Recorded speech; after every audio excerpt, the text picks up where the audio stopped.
আজ ৫ই জানুয়ারি কাশীপুরের উদ্যানবাটিতে প্রায় ২,০০০ ভক্তের সমাবেশ হয়েছিল।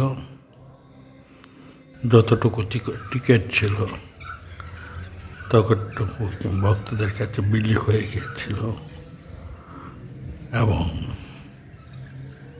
আরো অনেক ভক্ত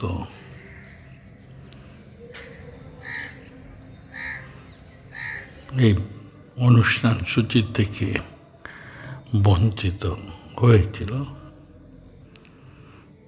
তাদের সকলের কাছে যারা বঞ্চিত তাদের কি কি অনুষ্ঠান হয়েছে সেটি কিছু অংশ তুলে ধরবার চেষ্টা করছি।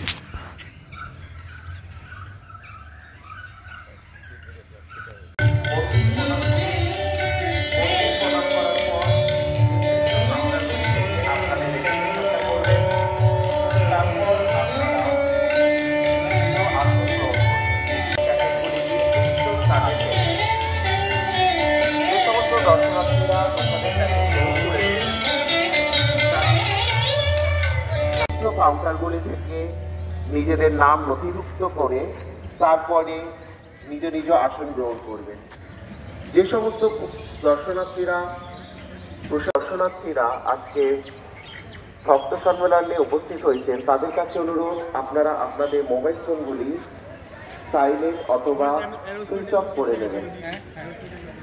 সমস্ত দর্শনার্থীদের জানানো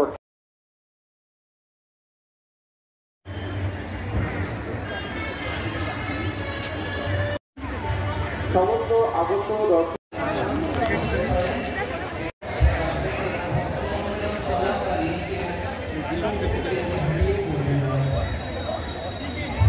করলে সিদ্ধ হয়। আজ এই মহাতীর্থে আমরা একত্রিত হয়েছি রামকৃষ্ণ মঠ কাশীপুর উদ্যানবাটি আয়োজিত ভক্ত সম্মেলন। শ্রী গুরুভ্যো নমঃ। হরি ওম।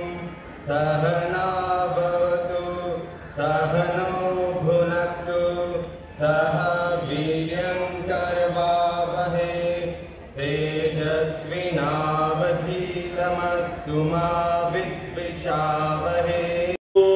पूर्णानन्द स्वरूपः सच्चिदानन्द रूपोऽसि योऽवतीर्णो युगे युगे। नमामि जगदम्बाय सारस्थितः विश्वं भाति रसनाय। नमो कृष्णनाम আজি প্রেমানন্দে মন্দ্রে গাবো রাম কৃষ্ণ নাম। গাবো রাম কৃষ্ণ নাম জপো রাম। আজি প্রেমানন্দে মন্দ্রে গাবো রাম কৃষ্ণ নাম।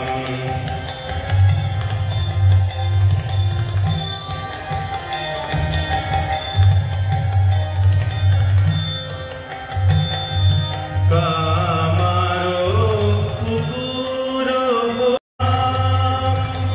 সখালয়ে খেলে লীলা বিরাম। কাশী সুধা নাম সুধা পানে রহো মত্ত অবিরাম। আজি প্রেমানন্দে রাম কৃষ্ণ নাম। আজি প্রেম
চরণে শরণ নিলে, চরণে শরণ নিলে ঘুরে মনস্কার। নাম সুধা কণ্ঠে গাও রাম কৃষ্ণ নাম, গাও রাম কৃষ্ণ নাম, জপো রাম কৃষ্ণ নাম, গাও রাম। পাশের ভক্ত তাকে একটু সাহায্য করুন, মোবাইল ফোন একেবারে নীরব অবস্থায় রাখুন। এখন সময় সমবেত জপধ্যান।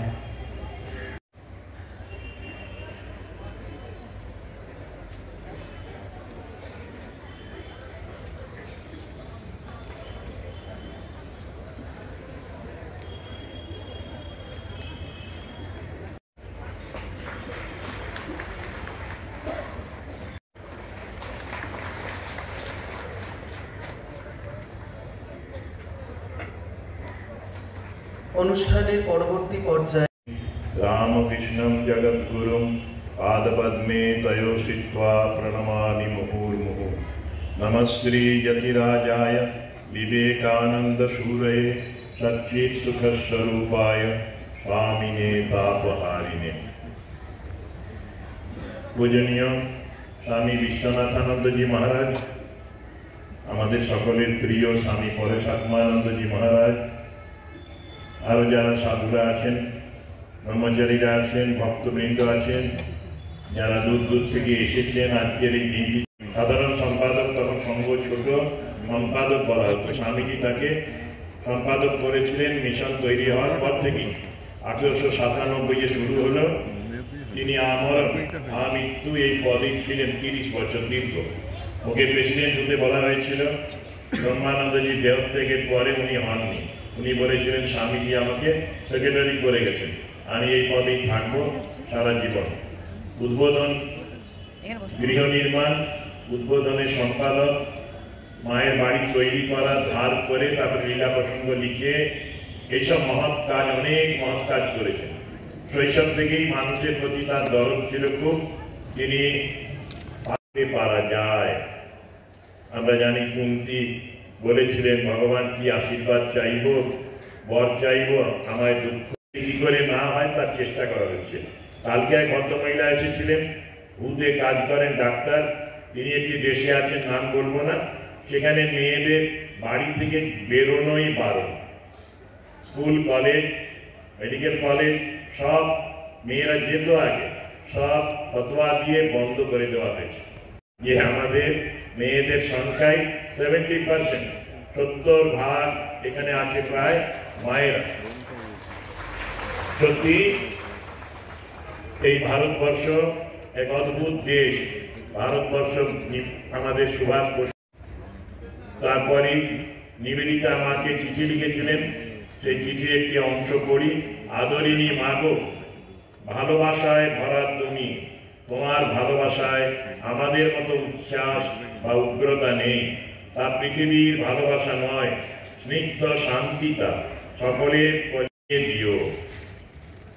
পার্সি যুবক একটি এলো, মায়ের অসুস্থতার পরে ম্যালেরিয়ায় ভুগে ভুগে কাহিল হয়ে গেছেন, দীক্ষাদান বন্ধ। একজন পার্সি যুবককে আশ্রয় দিতে দিন না। সেই সময় মা তাকে মন্ত্র দিলেন। মন্ত্র মা তো বাংলায় বললেন, পদ্ধতি বললেন, সে বুঝে নিল। যাওয়ার সময় একটা ওর খুব কনফিউশন হলো। ও যেমন বললো মাইজি मैं जा रहा हूं, মা বললেন বাবা যাই বলতে নেই, বলেন এটা তুমি বলো। উনি বারবার ভাবছেন আমি যাচ্ছি কি করে, আসছি বলবো। পরবর্তীকালে উনি সিনেমার ডাইরেক্টর হয়েছেন, অ্যাক্টর ছিলেন, প্রডিউসার ছিলেন, ওর ফ্যামিলিও ওই ট্র্যাডিশনের ছিলেন। খুব সুন্দর একটি ঘটনা। শেষে তার সংসারে অনেক, তাহলে আমার আর মায়ের মাঝে সে দাঁড়িয়ে যাবে।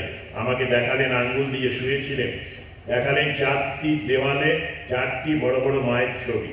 বললেন দেখো, অস্তিত্ব প্রতিনিয়ত বিচ্ছুরিত হয়ে চলেছে বিশ্ব প্রাণের অজস্র স্পন্দনের মাধ্যমে।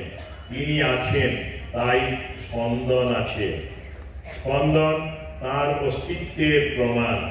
আমাদের হার্টও স্পন্দন করে, ভাইব্রেট করে, মুভ করে। সেই তিনি আছেন বলেই ওই স্পন্দন আছে। স্পন্দন তার অস্তিত্বের প্রমাণ। এই স্পন্দনই ক্রমশ মন্ত্ররূপে ঋষি হৃদয়ে নেমে আসে। তাই মন্ত্রকে ধরে বুঝিয়ে গেলে আমরা বিশ্বপ্রাণের স্পন্দমূলে পৌঁছে যাই।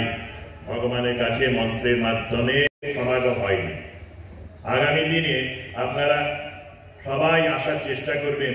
এই মণ্ডপে খুব ভালো ভালো আলোচনা হয়। 3 দিন খুব সুন্দর আলোচনা করেছেন যারা মহারাজরা ছিলেন। তাই এটাতেও আসার চেষ্টা করবেন। যাত্রায় অনেকে এসেছেন, কিন্তু তাও ভক্তরা কম এসেছেন। আমি দেখেছি যাত্রাতেও কজন এসেছেন, সেজন্য অনুষ্ঠানগুলিতে আসবেন। মস্তিষ্কগুলোতে পচন ধরেছে। অলস মস্তিষ্ক পচনের বাড়ি। আগে বলা হতো যে idol brain is Devil's workshop. এখন বলা হচ্ছে যে অলস মস্তিষ্ক পচনের বাসা। এর থেকে মুক্ত হতে গেলে ওই নিয়মিত নাম জপ ধ্যান তো করতেই হবে, তার সাথে সব গ্রন্থ পড়তে হবে নিজেদের। কতটুকু সময় আমরা ইউটিউব শুনবো? তিনি বললেন যে স্বামীজি যে মেয়েটির গান শুনতে প্রথমে চাননি, পরে শুনলেন, তার নাকি পরের দিনই শরীর খারাপ হয়, রক্ত দিতে হয়, এবং স্বামীজি ওর জন্য রক্ত দিলেন। স্বামীজির রক্ত রক্তের মতো ছিল গ্রুপ।